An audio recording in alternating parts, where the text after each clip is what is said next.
Oke, assalamualaikum warahmatullahi wabarakatuh. Selamat malam, salam sejahtera untuk kita semua.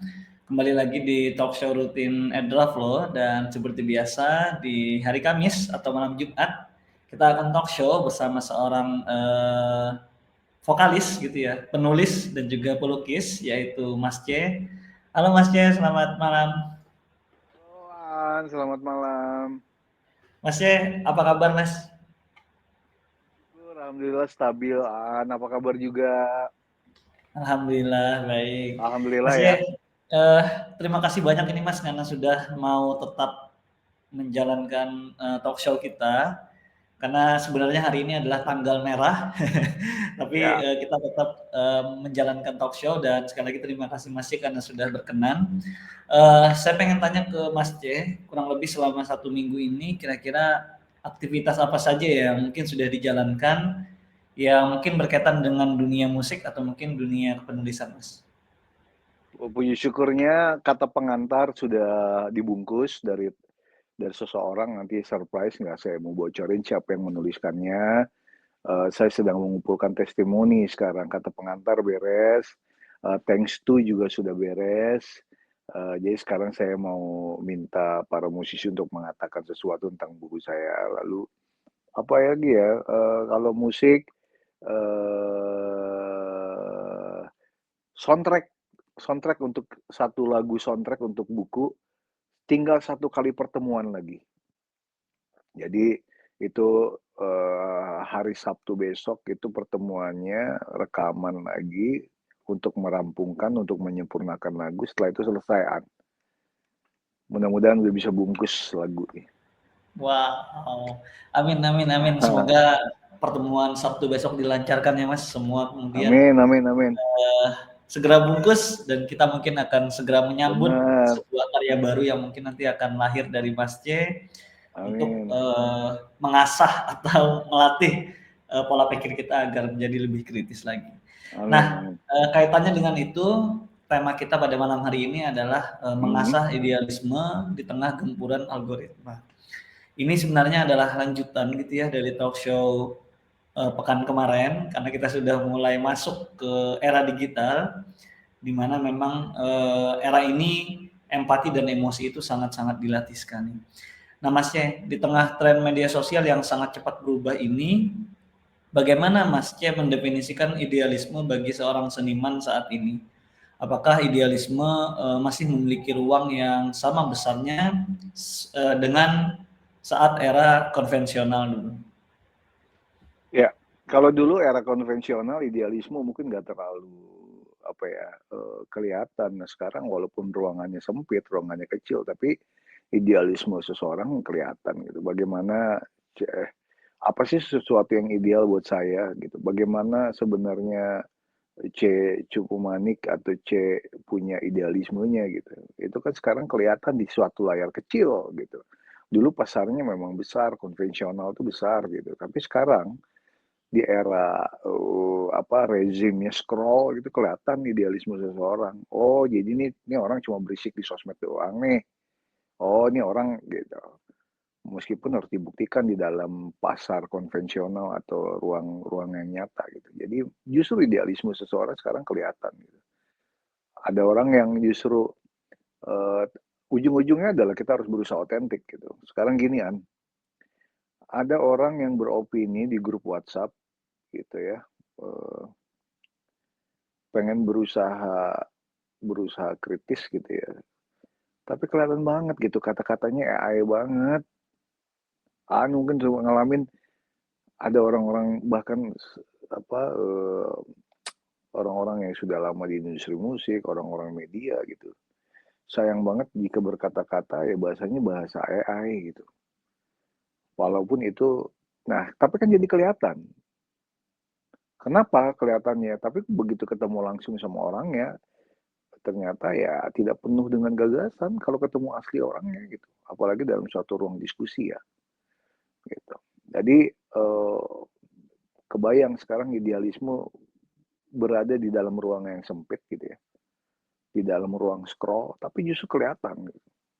Dan itu harus dibuktikan dalam ruang-ruang yang nyata yang seperti kita bahas itu. Menjaganya tetap otentik, tetap jujur, tetap jangan nyerah, jangan dianggap selalu menjadi makhluk angka gitu oleh satu mesin.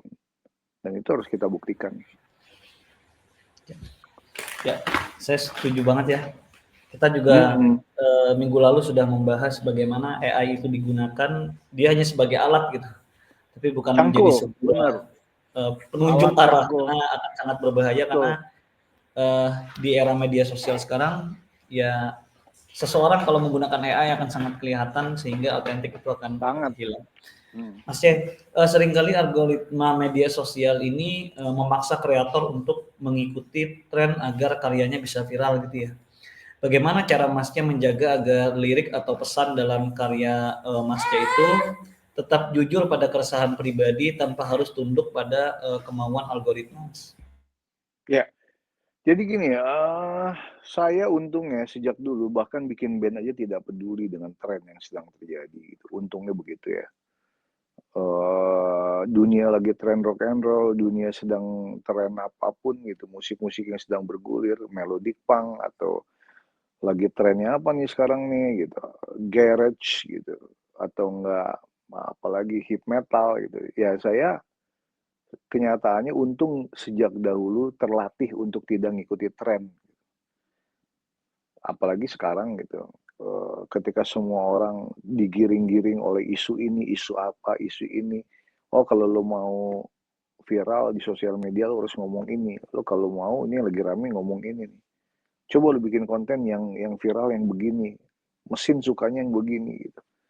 Untung kalau saya memang sejak dulu tidak pernah menjadi orang yang selalu digiring-giring oleh viralitas, oleh mesin gitu ya. Apalagi oleh tren sesuai tren. Lalu apa? Saya digiring oleh perasaan aja. Ketika ada sesuatu yang meresahkan, oh kayaknya gue harus bicara nih mengenai ini. Dan saya menuliskannya. Oh gue resah nih mengenai ini nih. Ya gue menuliskannya. Saya untungnya nggak peduli berapa banyak like ya diintip-intip setiap hari. Status gue mencuri perhatian nggak ya? Gitu. Dan ketika saya melakukan sesuatu yang viral, contohnya kayak viral saya kemarin bahas cuman setelah mandi resah ngeliat ada orang-orang yang ada satu orang yang menghina suku tertentu dan ya kan itu saya iseng gitu ngeluarin handphone karena saya ngerasa harus bersuara gitu. Waktu saya merekam video itu hampir 500.000 loan itu. Waktu saya merekam video itu nggak ada niat saya pengen viral. Ketika saya dianugerahi viralitas, ketika saya dianugerahi perhatian yang respon yang besar gitu, itu juga nggak bikin saya ngerasa, waduh apalagi ya, itu gue harus ngomong tentang ini nih, ini lagi rame ini lagi viral gitu. Untungnya saya nggak gituan. Ketika mendapatkan viralitas saya tidak mabuk, kesurupan perhatian gitu. Bahkan ketika sepi pun saya tidak merasa bahwa oh gue nggak mau bersuara. Karena memang suara gue cukup money, konspirasi, bagaimana saya menulis buku juga saya nggak ngintip gitu. Tema-tema apa yang kira-kira akan viral ya gitu. Untungnya saya dilatih untuk tidak selalu digiring-giring oleh mesin. Makanya saya selalu bilang bahwa diri saya tuh bukan semata-mata angka gitu. Silakan mesin bisa mengkalkulasi, tapi itu mengkalkulasi angka. Mesin tidak bisa mengkalkulasi luka saya, keresahan saya. Untungnya dari dulu saya tidak pernah digiring-giring oleh keinginan tren, keinginan pasar, keinginan mesin apalagi gitu. Mungkin itu sesuatu yang perlu dijaga sampai sekarang gitu kan. Oke, saya setuju banget ya. Karena kalau apa-apa serba mengikuti algoritma, kita nggak pernah menemukan identitas seperti yang Mas C sampaikan. Saya baru saja beberapa hari yang lalu ketemu teman yang dia bikin karya musik dari AI gitu. Begitu saya didengarkan, mudah sekali gitu Mas C buat saya merasa bosan dengan musik itu karena saya nggak menemukan rasanya, emosinya dan segala macam. Ini yang mungkin Ya, itu menarik tuh. orang, ya, ketika orang Itu sudah keresahan yang fokus, perlu ya, ketika ya gimana? ketika seseorang sudah fokus terhadap suatu karyanya gitu ya, tanpa harus memikirkan algoritma, maka dia akan punya sesuatu yang unik gitu, yang orang pasti akan mengenal Benar.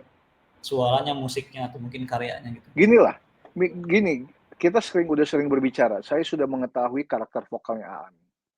Warna vokal Aan kayak gimana sih gitu. Kalau Aan telepon saya pakai nomor orang lain pun gitu, ketika saya angkat, saya tahunya Aan. Aan, kenapa Aan? Karena saya udah tahu warna suaranya Aan gitu. Bahwa oh suara Aan tuh begini. Begitu berbicara atau negor saya di belakang panggung atau siapapun gitu, Aan dimanapun ketemu, Mas Y atau enggak apa kabar? Mas Y saya di sini. Itu pasti saya nengok. Oh itu Aan. Gitu. Kebayang nggak Aan? Tiba-tiba Aan menjadi musisi, ngeluarin karya, membuat perintah di AI, lalu Aan bilang, Mas Y, ini karya saya yang baru. Siapa vokalisnya Aan? Vokalisnya aku. Oh, coba dengerin.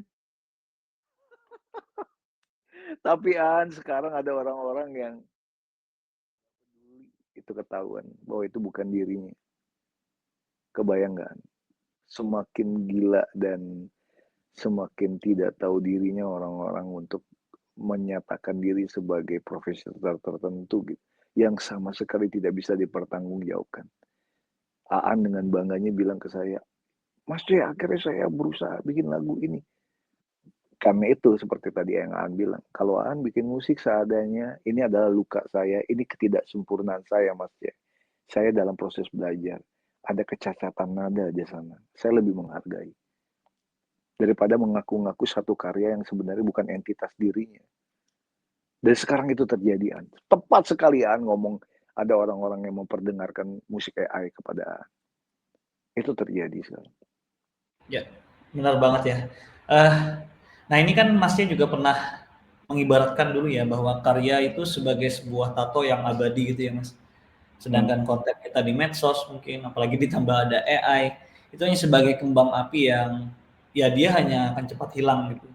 Nah dalam praktek sehari-hari, bagaimana Masnya menyeimbangkan kebutuhan untuk tetap eksis di digital gitu ya, dengan keinginan menciptakan karya yang memiliki soul dan juga bertahan lama, Mas? Ya, bagaimana tidak bertahan lama gitu, karena saya membicarakan sesuatu yang universal gitu. Kayak saya membicarakan di dalam kehidupan saya nggak percaya peristiwa kebetulan. Oh jadi yang lo percaya apa, Cek? Semua adalah maha rencana, semua adalah semesta seperti sedang berkonspirasi untuk menentukan sesuatu gitu. Jadi saya menulis itu di dalam lagu Maha Rencana misalnya. Itu kan akan berlaku terus. Coba aja keterpisahan tema-tema tentang pencarian kesejatian, tema-tema tentang orang yang diberi kuasa tapi tidak amanah. Tema-tema itu kan sebenarnya sepanjang sejarah akan terus berlaku gitu. Karena itu saya mencatatnya di dalam kulit sejarah. Bukan selalu melulu di feed yang suatu saat bisa saya hapus, bisa perusahaannya bisa hilang. Saya menulis itu di dengan tinta sejarah di kulit sejarah gitu. Makanya alam pikiran saya perlu dibukukan, dicetak secara abadi. Begitupun musiknya. Itulah yang perlu kita lakukan. Pilihlah sesuatu yang nggak cepat menghilang.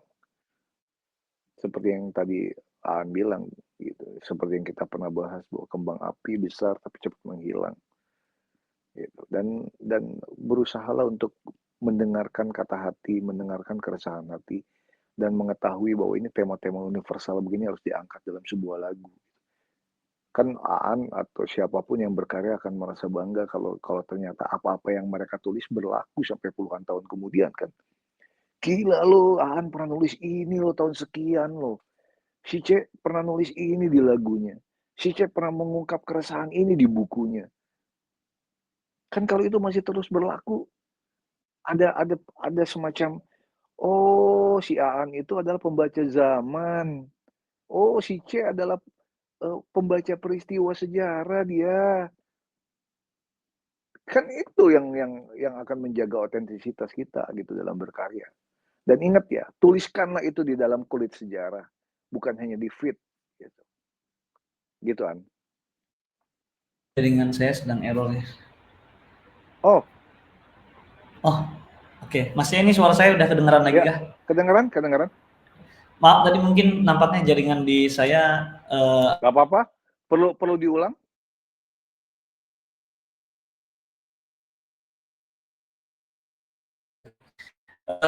Mas ini kan cukup vokal gitu Mas untuk menyuarakan isu sosial lewat eh, lewat sosial gitu ya dan juga politik di media sosial. Nah, saat idealisme tersebut berbenturan dengan polarisasi atau cyberbullying, apa yang membuat Mas C tetap teguh dan tidak memilih untuk menjadi bisu atau sekedar menjadi boneka industri, Mas? Iya, saya juga nggak mau menjadi musisi yang bagian dari alat-alat tren gitu. Apa-apa yang sedang tren, ya saya adalah orang yang dianggap musisi yang sesuai apa yang diinginkan oleh pasar aja gitu, digiring-giring oleh mesin, digiring-giring. Dan saya menolak itu dari sejak lama gitu. Karena itu, hmm, ya tadi perlu membaca diri kita sendiri gitu. Perlu membaca diri kita sendiri. Kita tuh sebenarnya memilih untuk menjadi musisi atau penulis buku atau kita tuh tema apa sih yang sangat sangat gue banget gitu. Gue memang gue pengen fokus di sini. Ini gaya gue gitu. Nah, orang perlu membaca dirinya sendiri, bukan hanya membaca lingkungan gitu. Orang perlu punya punya kesempatan me time untuk merenungkan siapa dirinya. Gue tuh hidup di dunia tuh sebenarnya punya peran apa ya, bakat apa ya, gitu. Secara Tuhan memberikan bakat dan kebiasaan gue di dalam tubuh gue, di dalam DNA gue tuh apa ya. Nah itu mungkin itu salah satu cara untuk melihat ke dalam. Oh, gue tuh di sini. Gitu. Itu hal yang fundamental ya menurut saya. Oke, uh, kalau sekarang Mas, kita melihat ada banyak sekali musisi muda yang mungkin tadi ya kita bahas bahwa mereka tuh sedang cemas karena mungkin uh, apapun yang mereka upload ke ruang digital gitu, yang mereka harapkan itu ada likes atau mungkin share-nya gitu ya, atau mungkin beberapa orang yang komen. Padahal tadi Masnya sudah menjelaskan bahwa karya itu tidak butuh itu sebenarnya.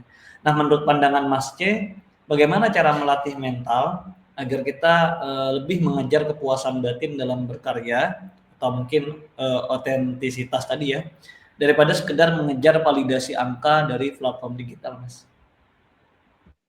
Iya, sekarang gini, kalau segala sesuatu ikut tren, ikut algoritma, itu seperti lu kebawa di dalam sungai yang deras gitu. Udah aja terbawa arus. Gimana dong? Tujuan lu tercapai nggak sih? Gitu. Ditanya tuh orang-orang yang kebawa arus oleh algoritma dan lain-lain. Itu kayak terbawa arus aja gitu. Cepet sih gitu jalannya. Nah, untuk menjadi diri sendiri memang lelah karena harus menentang. Nah, berani nggak punya paham resisten untuk menentang itu? Berani nggak lu bisa berenang melawan arus? Memang capek, tapi lo tahu tujuannya kemana gitu. Nah, pada saat kita berenang melawan arus, kita tahu kemana. Emang capek, tapi itu muara yang pengen gue tuju, Cek. Capek sih, gitu. Nah, itu mungkin stamina gitu, kayak stamina batin, stamina mental kalian gitu bahwa uh, gue nggak mau jadi musisi atau jadi penulis yang kebawa-bawa arus gitu. Jadi seperti tadi analogi orang berenang melawan arus ya kita harus berani itu dan memang harus capek kan. Gitu. Dan berani juga untuk merasa kesepian bahwa oh orang-orang ini sepi ya gitu. Seperti yang kemarin saya bilang uh, Dave Grohl-nya Foo Fighter aja terlambat ngedengerin Alice in Chains 35 tahun gitu. Tidak disukai oleh Dave Grohl-nya Foo Fighter, sekarang kan anak-anaknya suka musik mereka. Nah, makanya tetaplah percaya diri pada hal-hal yang kualitas. Bikin musik sekeren mungkin, bikin tulisan sekeren mungkin. Entah nanti di zaman apa, tahun berapa. gitu. Jangan patah hati, jangan patah arang, dan jangan merasa kesepian gitu, bahwa oh nggak apa-apa, mungkin pikiran lo terlalu visioner, suatu saat orang akan mengerti jalan pikiran lo. Nah, berani, makanya tadi saya bilang, berani lawan arus juga berani kesepian, berani merasa sepi gitu. Memang butuh staminaan. Betul banget ya. Dan yang paling penting tujuan akhirnya kita sudah tahu gitu. Betul. Karena kalau orang mudah terbawa arus, biasanya mereka justru tidak punya tujuan gitu ya Mas ya. Iya, hanyut aja terbawa-bawa oleh arus gitu. Ya, betul. Betul banget. Dan kata kuncinya adalah berani untuk mungkin tidak disukai gitu ya, berani untuk merasa hidup bahwa kita itu sendiri gitu ya, karena itu hanya sebagai ya angin-angin yang mungkin harus kita hadapin ketika kita ingin Benar. tumbuh ya Mas. Mas C, bagaimana Mas C memastikan bahwa idealisme yang disampaikan melalui karya digital itu tidak berhenti sebagai noise saja Mas, tetapi benar-benar mampu menyentuh kesadaran audiens dan bahkan menggerakkan mereka untuk melakukan aksi nyata di dunia fisik? Ya, sebenarnya kita pernah sedikit membahasnya bahwa jadikanlah digital itu memang sebagai pintu masuk gitu. Sekarang kan fenomena digital yang saya amati itu kan saya ngelihatnya dari handphone. Mau sebagian besar saya mengamatinya, meminjam mata-mata mereka lewat digital. Nah, tapi perlakukan media sosial dan digital itu sebagai pintu masuk, bukan rumahnya gitu. Jadi kita masuk aja lewat situ. Oh, ada fenomena ini, coba gue lihat, mana, intip. Ini layak nggak untuk dijadikan tulisan? Ini layak nggak untuk dijadikan lagu? Boleh gitu. Silahkan menyimak itu. Kita meminjam mata orang lain, kita meminjam kamera orang lain, dan kita mengamatinya. Sekali lagi, mengamatinya dengan keresahan kita sendiri, gitu. Tidak mengamatinya dengan arus tren, gitu, arus mesin, gitu, yang semuanya menjadi angka-angka aja, gitu. Mungkin itu. Wow. Dan saya tambahkan seperti keotentikannya ya, seperti yang kita bahas, Ya, semuanya perlu dibuktikan. Semuanya perlu dibuktikan. Orang-orang yang mengaku dirinya bikin musik keren, gue bisa nyanyi keren, gue bisa main gitar, buktikan itu. Suatu saat pembuktian itu setuju. akan ditelanjangi oleh publik. Benar nggak lo bisa begitu? Apa yang Setuju. lo tulis, apa yang lo lukis, apa yang lo nyanyikan, apa yang lo mainkan dengan musik, silakan. Itu buktikan. Seotentik apa dirimu. Dan itu Ya, semua akan terbukti dalam kehidupan nyata. Ujung-ujungnya kepedulian, kita ikut berduka pada teman yang orang tuanya meninggal, lo peluk dia nggak? Lo datang ke rumah duka nggak? Kalaupun enggak, itu juga saya bahas nanti di buku. wow. Bahkan Wow. ada bahkan Ya, ada bahkan ada orang tua teman kita yang meninggal, ngucapin kata-kata aja nggak bisa, ngetik sesuatu aja nggak bisa. Bisanya cuma ya. ngirim stiker innalillahi warna hitam dengan bunga hitam. Hmm. Betul. Oh, Kayak begitu kelakuannya. Gimana ya, empatinya? Kehilangan itu semua. ya, Itu ketinggalan di rak mana itu empatinya? ya. Adalah generasi copy paste. Bahkan Setuju. berita duka aja copy paste. Ya, ya. Ucapan ulang tahun copy paste. Yang paling lebih parah adalah mengirimkan stiker gitu. Itu ironinya. Ya, setuju banget ya. Dan memang otentik itu harus dijaga karena ya itulah yang nanti akan menemani karya kita untuk lahir ya.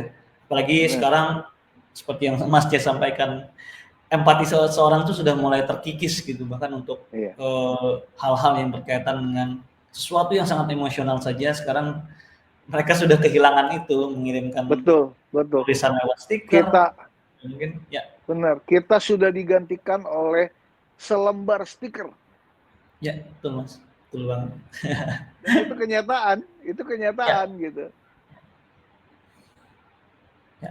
Oke, Ini saya Mas ya bahas di ini dalam tidak buku. terasa ternyata sudah Ya. 24 menit ya. Mungkin ini jadi pertanyaan terakhir saya untuk talk show kita pada malam hari ini. Bagi teman-teman generasi muda yang ingin mulai berkarya namun takut idealismenya akan tenggelam oleh sistem digital saat ini, apa langkah pertama yang paling krusial untuk mereka lakukan agar tetap bisa konsisten dan berani, Mas?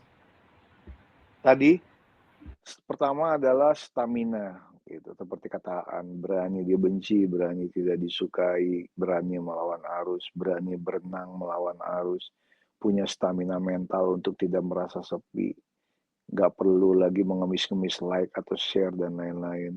Kalaupun viral itu bonus, kalaupun ada ternyata, oh ini video gue kali ini, konten gue kali ini, tulisan gue kali ini dibaca orang banyak, itu nggak perlu terlalu histeria bersukacita, berduka ya bersukacita.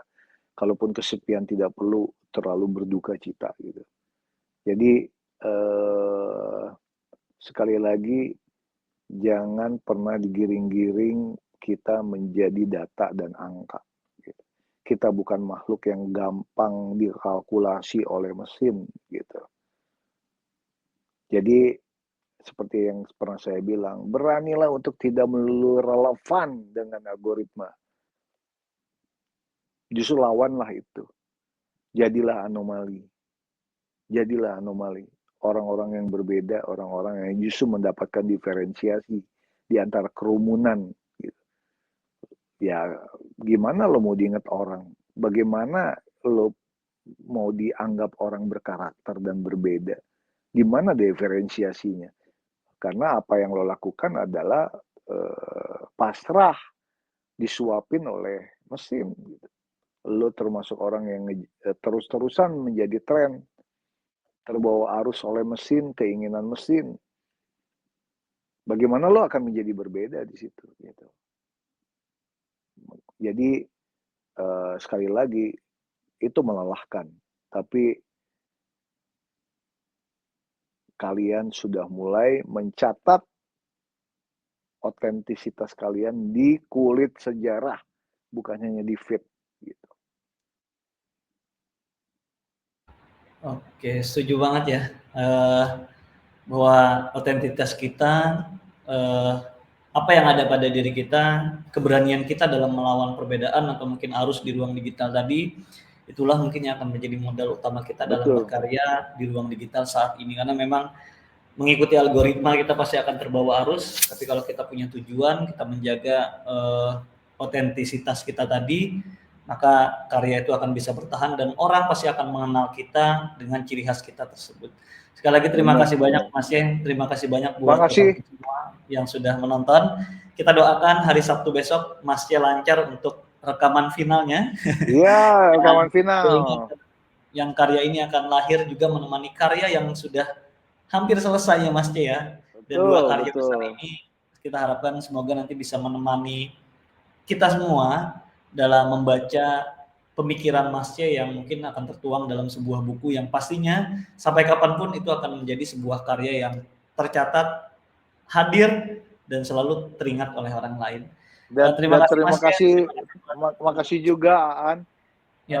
Saya yakin orang-orang yang mendengarkan Resonansi termasuk orang-orang yang mendapatkan keuntungan lebih karena tahu bocoran. Iya, betul. Walaupun saya sendiri saja tidak tahu bagaimana isi bukunya sampai sekarang. Ya pokoknya kalian baca di buku itu berusaha untuk tidak menjejali kalian dengan berbagai macam data yang sudah berantakan ada di internet. Lalu apa bedanya kita? Gitu. Ya, apalagi apa bedanya kita dengan orang-orang yang sekarang semua memakai AI. Jadi saya jamin nanti membaca buku saya orang-orang akan merasa bahwa kayak kalian seperti sedang satu meja dengan saya dan kita bercakap-cakap. Wow, oke, siap. Terima kasih banyak Mas ya untuk bocoran ini. Sudah tidak sabar untuk menunggu, tapi kita doakan selalu agar semuanya berjalan lancar dan kita segera menikmati. Amin. Terima kasih, saya akhiri sekian. Terima kasih ya. Assalamualaikum warahmatullahi wabarakatuh dan sampai jumpa. Salam, sampai jumpa. Mari.